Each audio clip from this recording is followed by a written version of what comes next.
Hey everyone, welcome back.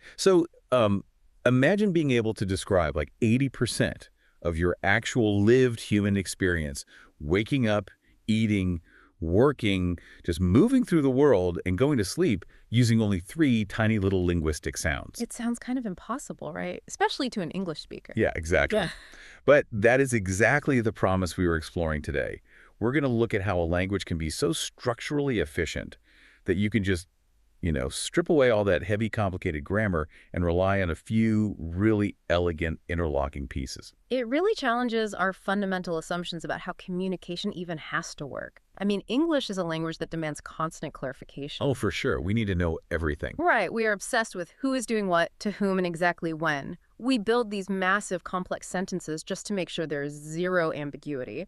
But when we examine the framework we're discussing today, which is entirely focused on everyday Japanese, we see a completely different philosophy. Yeah. It's a system built on shared context, efficiency, and honestly, rhythm.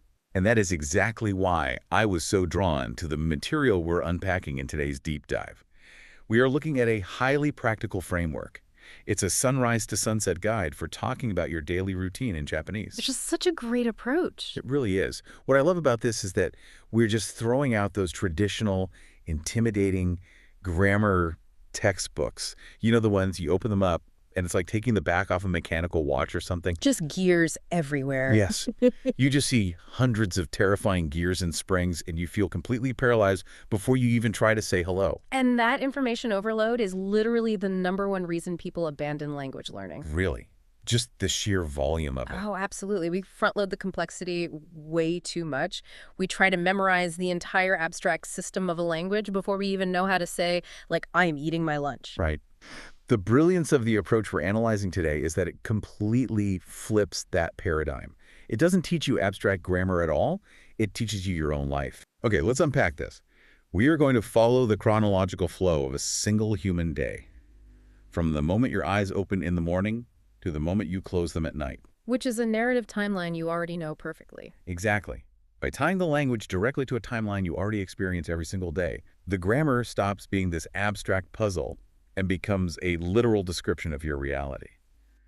So let's dive right into it and start where every day starts, which is waking up. The best place to start. Right. So the framework gives us our foundational anchor sentence, which sounds like this watashi watami ukimasu, meaning I wake up at a certain time. Yes. So if we plug in, say, 6:00 a.m., it becomes watashi wa rokuji ni okimasu. Now, there is an incredible amount of linguistic architecture packed into that one seemingly simple sentence. Let's really look at the mechanics of how it establishes the rules of the road for, well, everything else we are going to learn today. Walk me through it. First, we have the topic, watashi, which means I or me. But right next to it, we have this tiny sound, wa. And later in the sentence, right after the time rokuji, meaning 6 o'clock, we have another tiny sound, ni. Right. Watashi wa rokuji ni. Exactly. This actually brings us to a concept that completely shifted how I view language construction. In English, the way we know the meaning of a sentence is almost entirely dependent on word order. Like, the dog bit the man means something entirely different than the man bit the dog. Totally different reality. Right. The words are exactly the same, but the sequence dictates what happened. But Japanese doesn't really rely on strict sequence in the same way, because it uses these tiny sounds like wa and ni, which are called particles. Yeah, particles are the secret engine of Japanese grammar. Honestly, if you understand particles, you understand the language. The way I was reasoning through this while reviewing our material is to think of them like tags on luggage at an airport. Oh, I like that analogy. Yeah, because if you have a suitcase, it honestly doesn't matter if it's the first bag thrown onto the conveyor belt or the absolute last one. As long as it has that little barcode tag wrapped around the handle that says, like, JFK Airport, the baggage handlers know exactly what to do with it. Or in this case, the listener knows what to do with it. Exactly. Watashi means I. You attach the wa tag to it, and it announces to the room, hey, as for the topic of this conversation, it's me. Then you have rokuji, 6 o'clock. You attach the ni tag to it, and it announces, hey, this is the specific time the action takes place. That is a highly accurate mental model. And ni in particular is a fascinating particle. You can sort of visualize it as a temporal pin. The pin. Yeah, like a thumbtack. If you just say ropuji, you are basically just floating the abstract concept of 6 o'clock out into the void. It's just a noun. Right. It doesn't mean anything is happening at 6 o'clock. Exactly. But the moment you add ni rokuji ni, you have taken a thumbtack and pinned the action of the sentence firmly to that exact moment in time. You are locking it down. Okay, so we've established who we are talking about, and we've pinned down the exact time, and then we finally get to the action itself. Okimasu, to wake up. Watashi wa rokuji ni okimasu.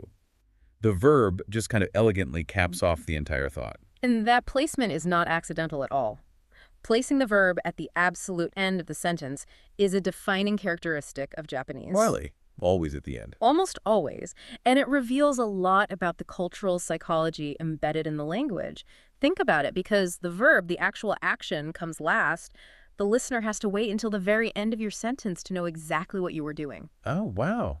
I didn't think about that. Yeah, are you waking up at 6? Are you going to sleep at 6? Are you eating at 6? I don't actually know until you say okimasu. That requires a lot of active listening then. You can't just tune out halfway through the sentence like we often do in English, assuming we already know where the thought is going. Precisely. It fosters a communication style built on consensus and mutual attention. In high-stakes social situations, a speaker can actually read the facial expression of the listener halfway through the sentence. Wait, really? Oh, yeah. And then they can completely change the verb at the end to be more polite or less direct, depending on the vibe in the room. The structure of the language itself promotes social harmony by keeping that final judgment totally fluid until the last possible syllable. That is wild. The grammar itself is designed to let you read the room. Okay, so we've established our anchor. We are awake at 6. But being awake isn't enough. Eventually you have to interact with your environment. You have to start manipulating objects to get your day going. Exactly. And the text gives us 2 great examples of this early morning interaction. The first is making breakfast. Asa gohan o tabemasu. I eat breakfast. And the second is washing up kao o araimasu. I wash my face. Let's break down the vocabulary here, because even the nouns tell a story. Asa gohan. Asa means morning, and godohan means cooked rice. But it's used for breakfast here. Right. By extension, gohan has come to mean an entire meal. The fact that the generic word for a meal is literally the word for cooked rice shows you how deeply agricultural history is woven into the modern lexicon. So asa gohan is your morning rice, your breakfast. Oh, that makes total sense. And kao simply means face. Yes. But just like with the time, we can't just throw the noun asa gohan and the verb tabemasu together. We need a new luggage tag. If ni is the pin for time, we need a different kind of pin to indicate the object I'm interacting with. And the framework introduces the sound o, just the single vowel, o. Right. And while wa marks the broad topic and ni marks the time, o is the bridge of direct action. It is the target marker. Target marker. I like that. When you say asa gohan o, that particle immediately tells the listener's brain, hey, get ready. Whatever verb comes next is going to be done directly to the breakfast. Target acquired. Asa gohan o. Breakfast targeted. Then the verb tabemasu. Yeah. To eat. I eat breakfast. And the exact same logic applies to washing your face. Right. Kao, your face. You attach the O tag to mark it as the target, kao o. Then you deploy the verb, aremasu, to wash. Kao o aremasu. Face targeted, wash it. It is incredibly satisfying once you see the pattern. In a rhythm. Object, particle, verb. Object, particle, verb. But I do have to push back here for a second, because when I first looked at this, my English-speaking brain hit a wall. What do you mean? Well, in our very first sentence, we explicitly said watashi wa, meaning as for me. We firmly established the I, but in these next 2 sentences, we just say asa gohan o tabemasu and kao o araimasu. We're just saying eat breakfast and wash face. Ah, I see where you're going with this. Yeah, if I walk up to someone in America and just say eat breakfast, that's a command. I'm telling them to do it. How does the listener know I'm still talking about myself? Why do we drop the I? This is perhaps the most profound linguistic shift an English speaker has to make, and it touches on what anthropologists call high context versus low context communication. High context versus low context. English is a low context language. We assume the listener knows basically nothing, so we explicitly state every single variable in every single sentence. I wake up, then I eat my breakfast, then I wash my face. We repeat the subject relentlessly. Right, because if I don't say I, the sentence feels broken to me. It feels grammatically illegal. But Japanese is a profoundly high-context language. It evolved in a dense, homogeneous island society where people lived in very close proximity and shared a massive amount of unspoken cultural baseline. So they didn't need to over-explain everything. Exactly. Because of that environment, Japanese prioritizes efficiency and relies heavily on the environment and the situation to supply the missing information. The rule of thumb in Japanese is if it is understood from the context, drop it. So because I started the conversation by saying Watashi will put in the spotlight on myself, Mm. I don't need to keep reminding you that the spotlight is there. It stays there until I physically point it at someone else. That's spot on. Continuing to say watashi was at the beginning of every sentence doesn't make you sound more clear to a Japanese speaker. It makes you sound incredibly robotic, or worse, completely self-obsessed. Oh, wow. Really? Yeah. It's as if you walked into a room with a friend, sat down to eat, and kept saying, I, John, am now lifting the fork. I, John, am now chewing. The listener is thinking, yes, I am sitting right across from you. I can see you. You don't need to specify. That sounds unhinged in English, too, to be fair. Right. So dropping the understood subject is not a shortcut or a slang way of speaking. It is the most polite, natural, and sophisticated way to communicate. That completely changes how I view it. It's not about leaving words out. It's about trusting the listener. It's a cooperative effort. Okay, so our morning rice is eaten. Asagohan o tabemasu. Our face is washed. Kao o aremasu. We are fueled up and clean. Time to leave the house. Exactly. Chronologically, this means the private, domestic part of our morning is over. We have to venture out into the public world. We have a commute. The text provides us with 3 sentences to map out this movement. Gaku i ikimasu. I go to school. Kaisha i ikimasu. I go to work. Densha de ikimasu. I go by train. Notice the immediate shift in the vocabulary here. We are no longer eating or washing. We are moving through space. The core verb anchoring all 3 of these thoughts is ikimasu, which means to go. Right. But you can't just go, you have to go somewhere. The destinations provided are gaku, meaning school, and kaisha, meaning company or work. But again, my brain is now trained to look for the luggage tag. Right. We have the noun gaku and we have the verb ikimasu. But sitting right between them is a brand new particle. The text writes it as the particle e. And e serves a very specific geometric purpose. Geometric. How so? Well, if ni was a thumbtack pinning a specific time and o was a target painted on an object, you can visualize e as an arrow drawn on a map. Oh, I like that. It specifically indicates the direction of travel. When you say gaku e, you are drawing an arrow starting from yourself and pointing directly toward the school. It tells the listener, the movement I am about to describe is heading in this specific direction. Gaku ikimasu. Toward the school I go. Exactly. I really appreciate how the text sets this up because it perfectly illustrates the modularity of the language. Yeah, I mentioned Lego blocks earlier, but it's so apparent here. it really is. If you possess the red Lego block for go ikimasu, and you possess the little connector piece E that acts as the directional arrow, you can swap out the noun block for literally anywhere on Earth. Anywhere at all. You pop off gaku, school, you snap on kaisha, work, and the structural integrity of the sentence is completely unchanged. Kaisha ikimasu. Toward work, I go. You could swap in Tokyo, London, or the supermarket. That modularity is the hallmark of what linguists call an agglutinative language. Agglutinative, that's a big word for a deep dive. It just means you are essentially gluing discrete, unchanging pieces of meaning together to build complex thoughts. The pieces themselves don't change shit. Oh, okay. That makes sense. And the text proves your point brilliantly with the 3rd sentence in this sequence, densha de ikimasu. Right. The train one. We kept the verb ikimasu, but we changed the noun to densha, which means train. However, we can't use the directional arrow E anymore because we aren't traveling toward a train. We are traveling by means of a train. So the language swaps out the particle to match the new relationship. We use de. Densha de. Yes, the particle de is your tool marker. It signifies the method, the instrument, or the context in which an action takes place.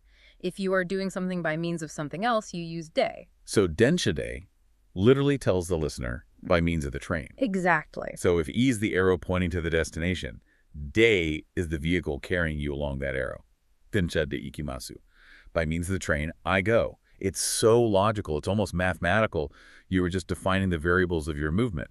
And again, without ever having to announce, I am doing this, the context holds all of that weight for you, allowing you to focus purely on delivering the logistical data of your commute. Okay, so we've taken the train, we've arrived at the office or the classroom, the commute is over, and the core engine of the day kicks in. We are talking about productivity. The main event. Right. The framework gives us three primary actions for the middle of the day. First, shigoto o shimasu, I work. Second, benkyu shimasu, I study.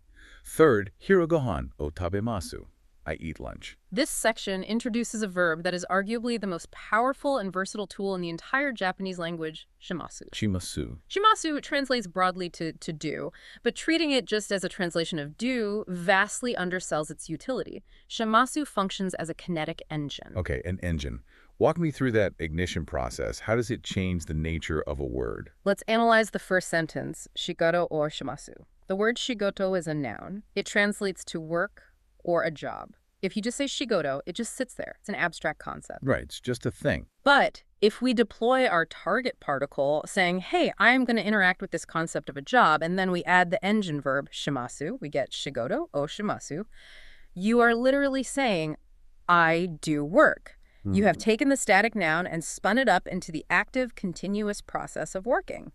That makes perfect sense. And the beautiful thing about that engine is the Japanese uses it all the time to absorb foreign concepts. Right? Constantly. Like if they import a word from English, like soccer, they don't have to invent a whole new Japanese verb for playing soccer. They just take the noun saka, add the engine shimasu, and boom, saka shimasu to play soccer. It is the ultimate hack for expanding your vocabulary. It is incredibly efficient. But as you look at the second sentence provided for the section studying, you will notice a structural anomaly that often trips up careful learners. Let's see. The phrase is benkyu shimasu. Benkyu is the noun for study. We have our engine verb shimasu. Wait, the O particle is missing? I saw that. I thought maybe it was a typo in the material at first. Because if we're doing this studying, shouldn't it be benkyu o shimasu? Why did the traffic cop take a break here? Your instinct is grammatically sound. Technically, benkyo ushimasu is a structurally valid sentence. You can write it on a test, and it is correct. But people don't say it. Rarely. Spoken language is a living, breathing thing that always gravitates toward efficiency. Some nouns, like benkyu, are so frequently and tightly bound to the concept of doing them that the O particle simply evaporates in daily speech. It just drops out. Right. The noun and the verb fuse together into a single unified compound verb, benkyu shimasu. It's a testament to how Japanese prioritizes the flow of conversation over rigid textbook adherence to rules. It's the difference between formal, stilted speech and how people actually talk in the real world. That's why this framework is so good. It's teaching the lived language. Exactly. And speaking of lived language, looking at the third sentence for our midday block, hirogohan o tabimasu, I eat lunch. This is where the pattern recognition really clicked for me. Oh, you spotted the connection. Yes. Hirogohan means lunch. But my brain instantly recognized o tabemasu from hours ago in our timeline when we ate breakfast. Osagohan o tabemasu. And that feeling of recognition is the exact psychological mechanism that builds fluency. It really is. You didn't have to memorize a completely new convoluted grammar structure to figure out how to eat lunch.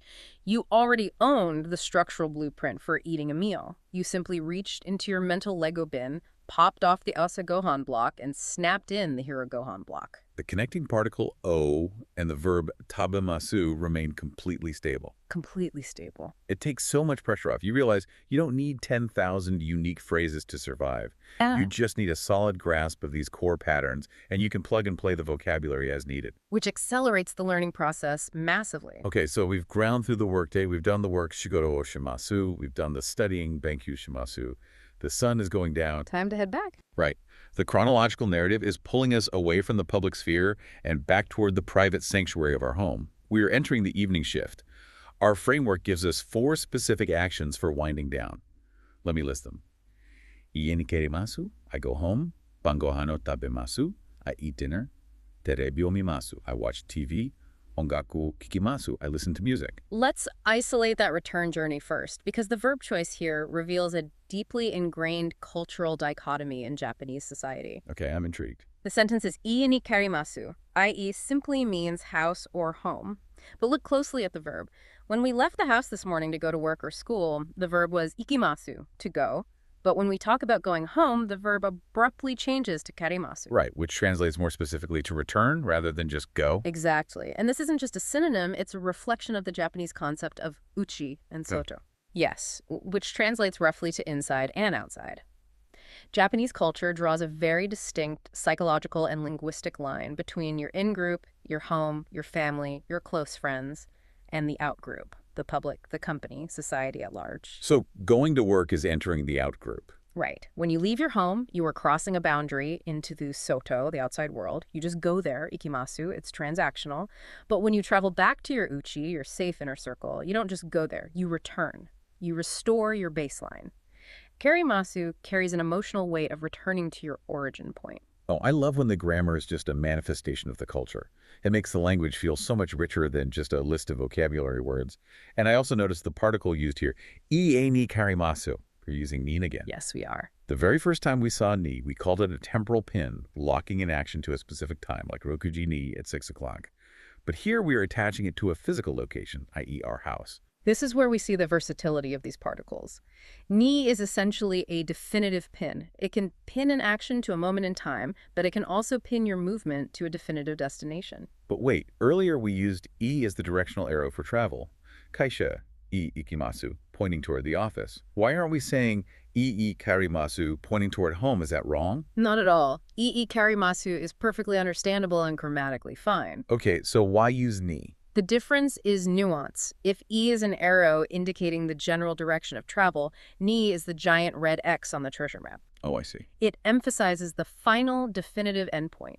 When you use ni with karimasu, you are subtly emphasizing that the home is the ultimate, non-negotiable target of your journey. It's a very grounded way to declare that you are returning to your base. That makes so much sense. Okay, so we are successfully back at base. We are in the uchi. Now it's time for the final meal of the day. Bengohan otabemasu. I eat dinner. Right on schedule. Bangohan, dinner. The target particle o. And our reliable friend, the verb tabemasu. We have now navigated breakfast, lunch, and dinner using the exact same flawless structural rhythm. Consistency is what allows the brain to automate the language. Once dinner's over, the framework shifts to media consumption, and you will notice that the underlying rhythm does not change one bit. Terebi omimasu. Exactly. Terebi is television a loan word, clearly, the target particle o, and the verb mimasu, to watch or to look. Terebi o mimasu. You target the TV and you execute the action of watching it. And the same for audio, right? Ongaku o kikimasu. Blah. Ongaku is music, the target Yeah. o, and the verb kikimasu, to listen. Ongaku o kikimasu. You target the music, you execute the listening. It really is just object, particle, verb over and over again. It's a very comforting rhythm once you internalize it. It is. But I do have a question about the cadence of this evening routine. When I look at these sentences stacked together, ie ni karimasu, bangohan o tabemasu, Yeah. terebi o mimasu, they're incredibly punchy. They're short, isolated blocks of meaning. Yeah. As an English speaker, I am heavily conditioned to string everything together into flowing paragraphs. I went home, and then I ate dinner while I watched TV. If I just rattle off these short, staccato sentences in Japanese, am I going to sound like a robot reading a spreadsheet? That is a very natural anxiety for a low-context language speaker to have. We equate sentence complexity with intelligence and fluency. Totally. But you have to view this through the lens of Japanese communication norms. Because the language relies on shared context, speaking in clear, concise, unambiguous blocks is not considered robotic. It is considered considerate. It is clear communication. You are delivering the data cleanly. So it's not a sign of being a beginner. Not at all. Naturally, as you progress, you will incorporate connective tissue words like soshite meaning and then, or dakara meaning therefore, to smooth out the transitions. But the bedrock of natural Japanese speech is the structural integrity of these punchy, self-contained thoughts. That's good to know. If you try to force English-style run-on sentences into Japanese before you truly understand the grammar, you will just create a chaotic, incomprehensible mess. Embrace the clarity of the short blocks. They are your best friend. That is a massive relief. I don't have to mentally juggle a 4-part compound sentence before I open my mouth. I can just build one block, deliver it, and then build the next one. Exactly. Take your time. So our media is consumed. We are relaxed. The night is drawing to a close. This brings us to the final ritual of the day. The framework gives us our last 2 actions before the cycle repeats. Oforo ni harimasu. I take a bath. And kujiji ni namasu. I go to bed at 11:00 p.m. The bathing sentence is a fantastic example of how cultural practices shape vocabulary. How so? Well, in English, we say we take a bath, which is an abstract, almost possessive concept. What are you taking it from? Right, I never thought about that. I'm just taking it. But the Japanese sentence is ofuro ni harimasu. Ofuro refers to the traditional Japanese deep soaking tub, and the verb harimasu literally translates to enter. Oh, because the bath is a physical space. You aren't possessing it, you are moving into it. Exactly. The Japanese evening bath is not primarily about washing the dirt off your body. You actually shower and scrub yourself completely clean before you ever step foot into the shared tub. Right, that's a big cultural difference. Huge. The ofuro is a ritual of soaking, relaxing the muscles, and washing away the psychological stress of the soto, the outside world. Because it is a physical space you are stepping into, the grammar perfectly reflects that reality. Which is why we use ni again. Yes. You use the destination, pin ni, ofuro ni harimasu. You pin your action of entering to the specific location of the tub. It is spatially precise. I love how logical that is. It prevents you from making direct, clunky English translations. You don't take the bath, you enter the space of the bath. And after that deeply relaxing soak, we finally reach the end of our chronological timeline.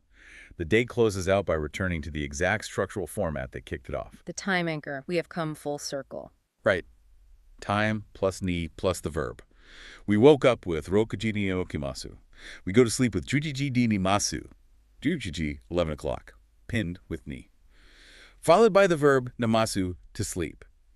The symmetry of this framework is just beautiful. It begins and ends with the exact same grammatical mechanism, creating this perfect linguistic loop. It reinforces the reality that our days, no matter how chaotic they feel, are bound by these consistent, predictable structures. And the language reflects that stability. Now, this brings me to the part of our research today that I found the absolute most satisfying. The full routine? Yes, the text we are using provides a full daily routine example. It takes all the individual punchy sentences we have meticulously analyzed and simply strings them together in chronological order.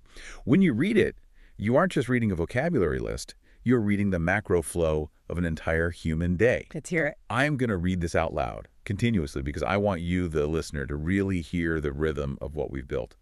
Okay, here goes. I'm ready. Watashi wa rokuji ni okimasu. Asagohan o tabemasu. Gakui ikimasu benkushu. Hirogohan o tabemasu.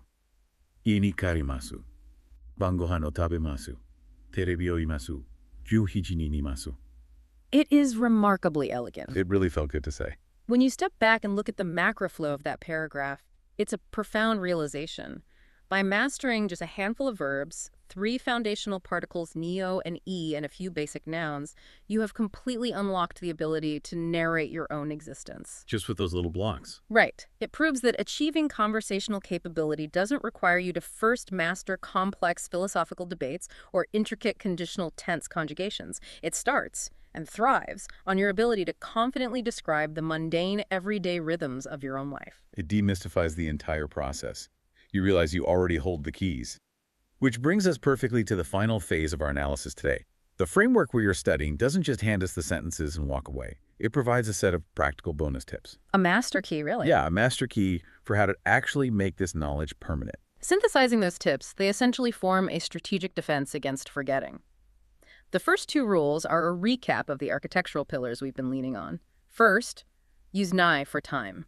Whether it's the 6 a.m. wake-up or the 11 p.m. bedtime, nai is your non-negotiable temporal pin. Right, always pin the time. Second, use O for actions. If you are targeting a meal, a TV, or a task, O is the bridge that connects the object to your kinetic energy. If a learner simply internalizes those 2 particle rules, their accuracy and confidence in spoken Japanese will instantly elevate. But the tip that I found most compelling, and the one that requires actual physical effort, is the explicit instruction to practice speaking out loud every day.